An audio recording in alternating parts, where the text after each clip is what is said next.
Welcome back to the Alvernia Campus Show. My name is Elena, and the gorgeous lady to my left is Kaylee. Sorry, I just came from the shuttle. No worries. Let's see what kind of fake news she has for us today. On Easter Monday, the small town of Woosoon, Belgium held its 5th annual beer hunt in place of finding plastic eggs filled with fun-sized Milky Ways and Hershey's bars. 1,000 registered hunters from the town are tasked with hunting down bottles of beer within the expansive Awires garden.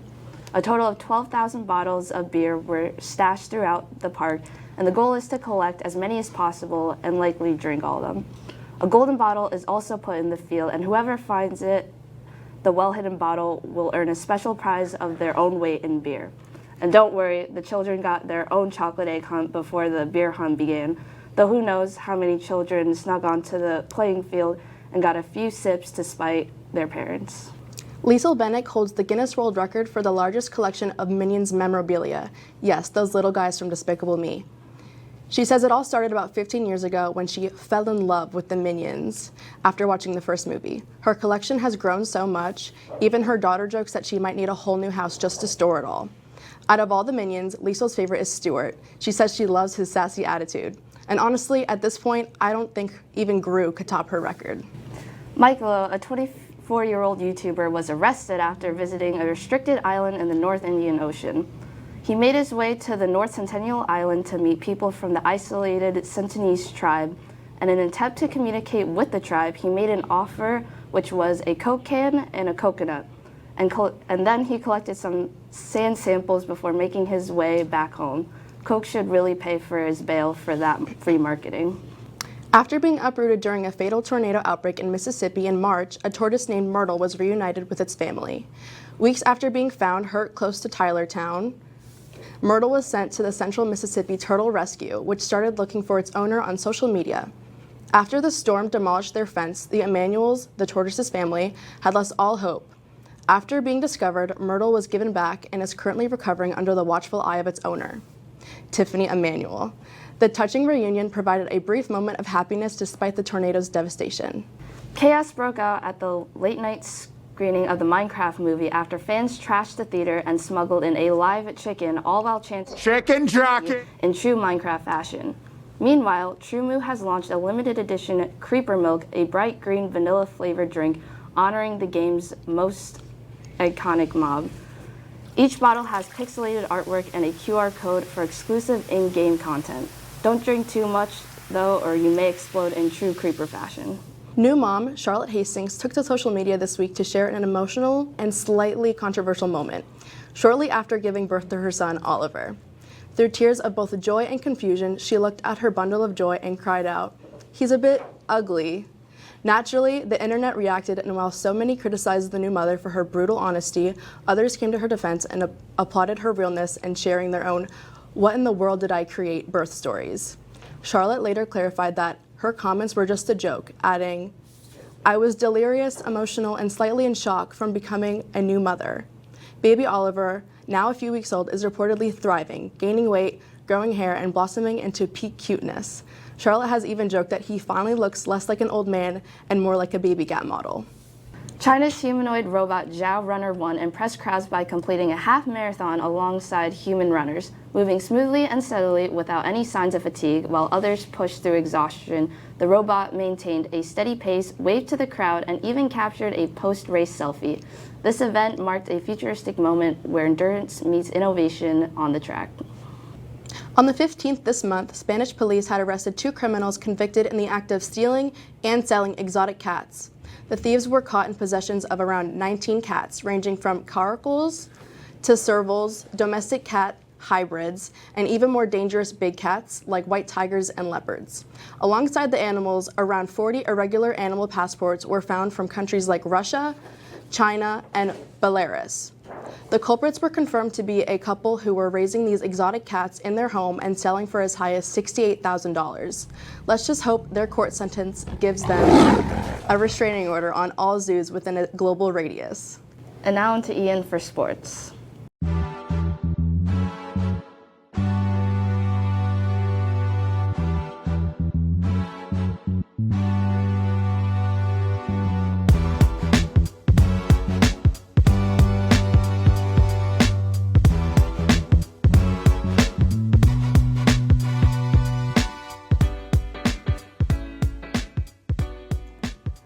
Welcome back to the Golden Wolf Rundown. I'm Ian Dumas, and let's get you in on the scoop of this week's sports. So, April 25th, that would be tomorrow.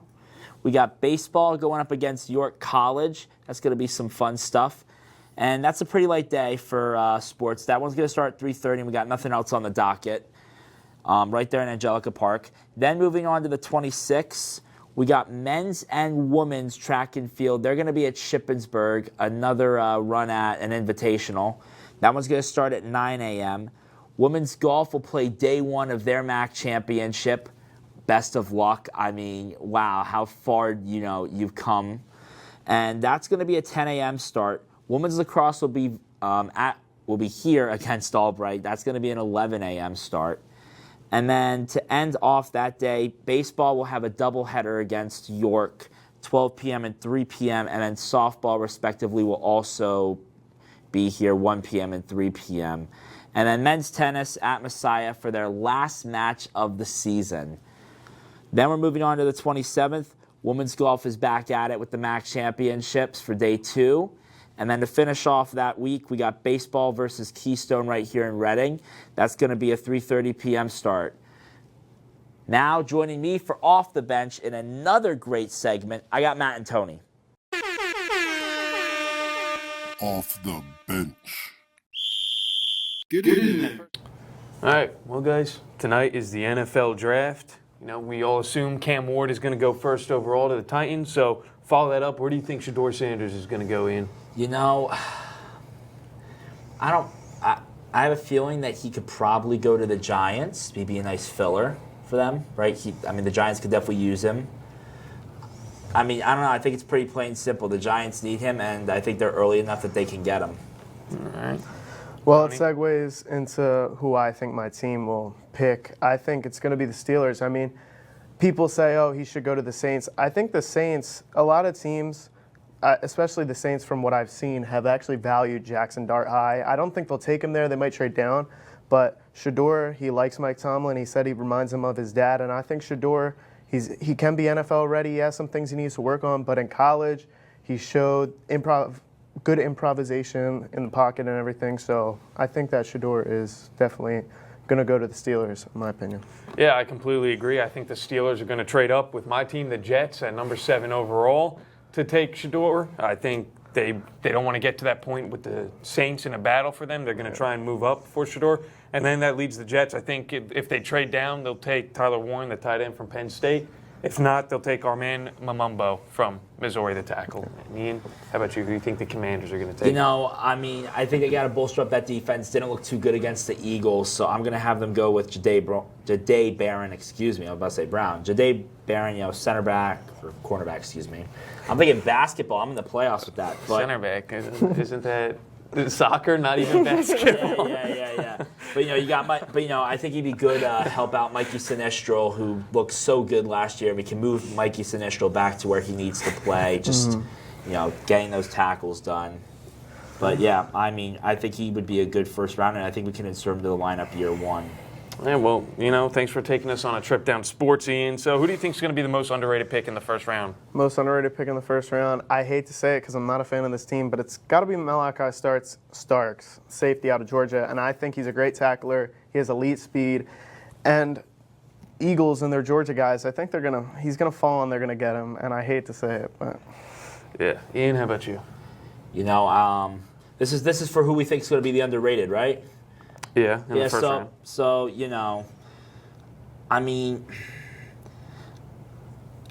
Ashton Gianti, I don't think people are going to go for him. I think everyone's gunning it. I think there's a lot of defensive players, and I think nobody's going to gun it for Ashton Gianti, but I like him. He's fast. He does it really well.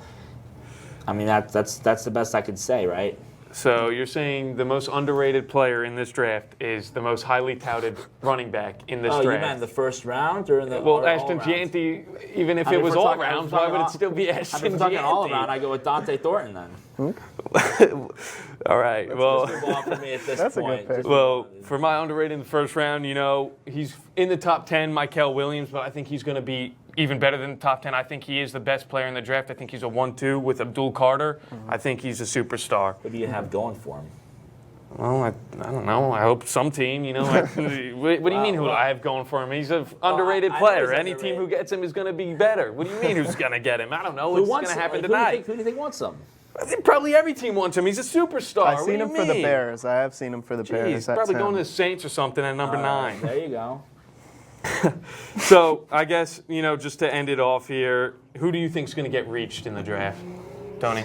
I gotta say, I've seen Travion Henderson be a first round guy, and I've seen him go to the Chargers in some mock drafts, and I just don't like that. I think there's a very deep running back class, and I don't think you need a reach on a running back, especially the Chargers. I feel like, yeah, they got Devontae Adams, but there's some other holes that they can fill on the defensive side of the ball, I think. So, him. I've blown it too much today. Don't even ask. All right, well, good to know. I think Will Campbell is going to be the reach. He's a good tackle, but that arm length really scares me.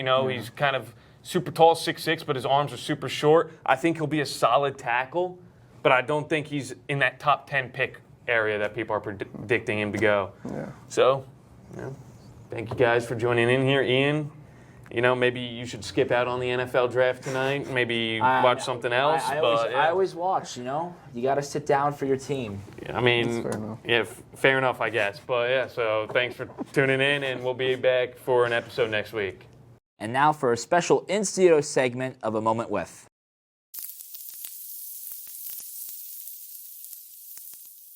Welcome back for another special in-studio segment.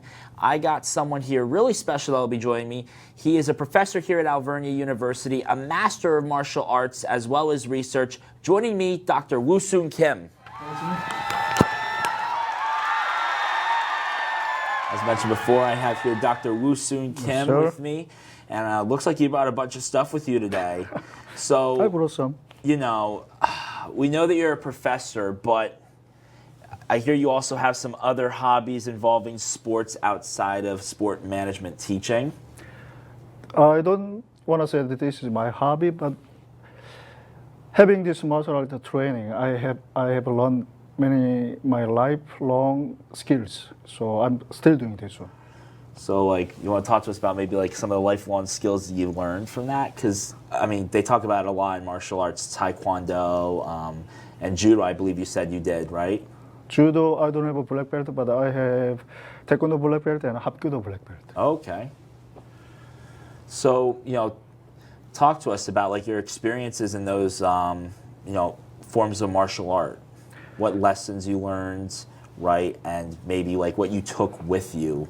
Obviously, you've been doing this for a long time. So since I'm original from Korea, so taekwondo is one of major martial art over there in South Korea. And North Korea, there is also Korean taekwondo.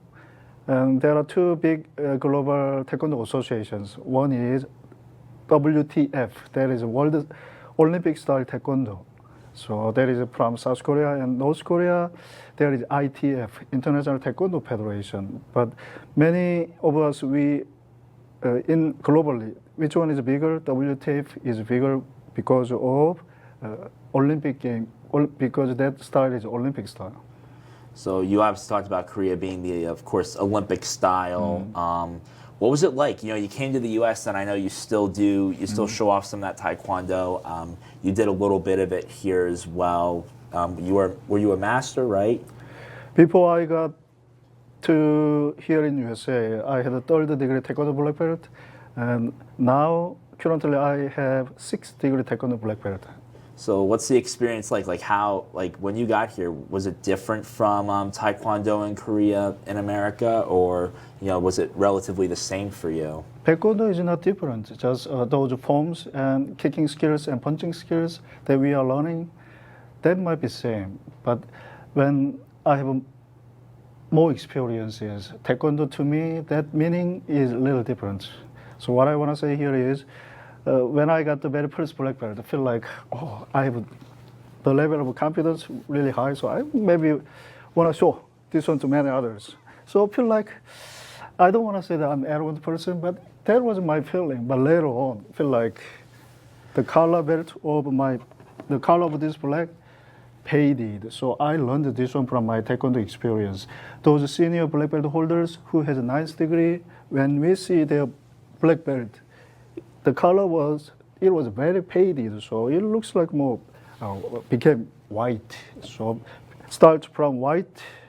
When we are reaching to black, certainly we feel like, oh, I reached a certain level. So I feel like I can beat many others, but it's not really beating or kicking or punching others.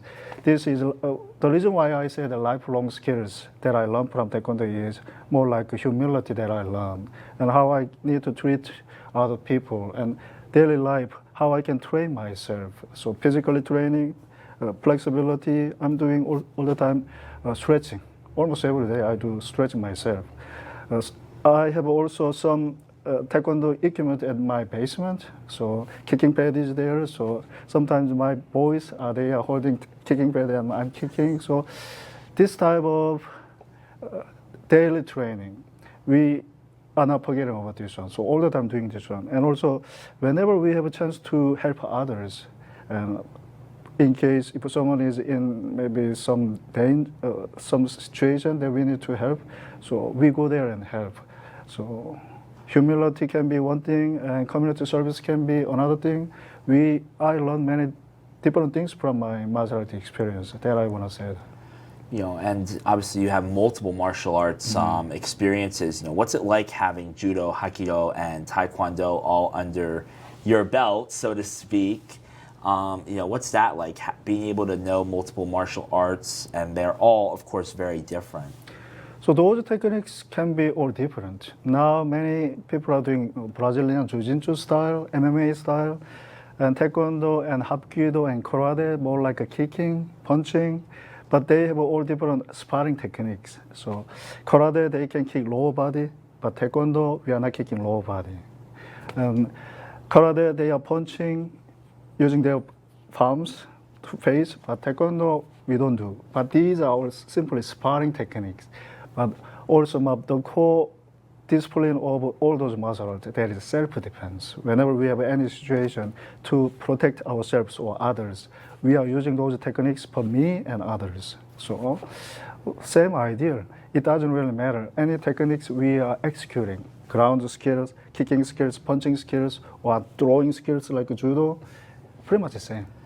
So you've walked us through, of course, all of the martial arts that you've done, and we know that you've been an assistant master or a master in a couple of them. What's that experience like? You go from a student to now a master, and you talked a little bit about, of course, humility, kind of remembering like your center and your groundedness, but what's it like being a master and teaching others? Teaching others, that is also giving me the chance to know more about me. And as I said, when I got the very first black belt, I feel like I can teach all those techniques and I can show those forms. But again and again, when I'm teaching others or whenever I have a chance to learn from senior belt, I'm not that much still yet. So I need still a lot of rooms that I grow. But teaching others, certainly that is my learning moment. So some of them follow my direction, but in order to be the teacher or instructor, I should be the model. So who need to show good techniques, or who need to show good maybe personality or work ethics, then we can have many followers. So also my martial art training, it taught me humility, that I want to say. To finish off, you talk a lot about a specific Sun Tzu quote, knowing thyself. Do you want to say that quote before we go off, just because? Sun Tzu mentioned about this quote. So, in order to win the battle, we need to know ourselves and my enemies in order to win any battles. If I know myself, if I don't know my enemy, or if I know my enemy but not myself, we may win only half of the battles. But if I don't know myself and the other enemy, whenever we are facing any battles, we are going to lose. The meaning here is, I need to know myself first. And whenever we are facing any battles or competition, we also need to know my competitor or enemy. So this can be also another lesson that I learned from my martial art experience. So we can apply this one to any business settings or whenever we are facing any competition, we can apply this lesson. Well, Dr. Kim, you are certainly well mastered in the art of many martial arts forms, as well as also in just the art of teaching. May you get to know yourself better as you go on with this, as well as all of you take that lesson with you. Get to know yourselves better. Dr. Kim, thank you so much for coming out. Thank you, sir. And we typically bow, lowering myself. So I want to end like this one. Thank you for inviting. Of course. Sure. My pleasure. Welcome to campus events. We have a lot of stuff going on this Spring Fling weekend and the end of an academic year. This Friday from 6 to 8 p.m., we're kicking off Spring Fling weekend with Wolfpack Jams on the Quad, live music performed by Stephanie Grace and the Honey Badgers. This one might be for you if you like free food and dancing. Later that same night, the International Students Organization will host a glow party from 8 to 10:30.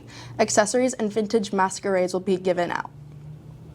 Don't miss out on the annual Spring Fling block party, which will be from 12 to 4 on Saturday. Enjoy obstacle courses, axe throwing, photo keychains taken on the big chair, airbrush tattoos, Kona ice, the doghouse grill, little cotton cart, and more. Later on Saturday from 4 to 7, there will be an on-campus petting zoo. Mini Highland cows, pigs, goats, bunnies, and chickens will be in the PEC. Don't miss out on seeing all these furry friends. Not only is a mini zoo coming to Alvernia, but on Wednesday, April 30th, baby kangaroos will be available to hang out at Penn Medicine, de-stress, and have fun with these joeys. Goodbye, Aladdin. Hello, Aramark. On Thursday, May 1st, we're welcoming Alvernia's dining service, Aramark. There will be free food and live music from Kendall Conrad on the patio. Enjoy hibachi, food trucks, s'mores, and more. And that's all for this Alvernia News show. Thank you for watching. Make sure to subscribe to our YouTube channel, and don't forget to go ahead and follow us on Instagram for more content, and we'll see you guys in the next episode.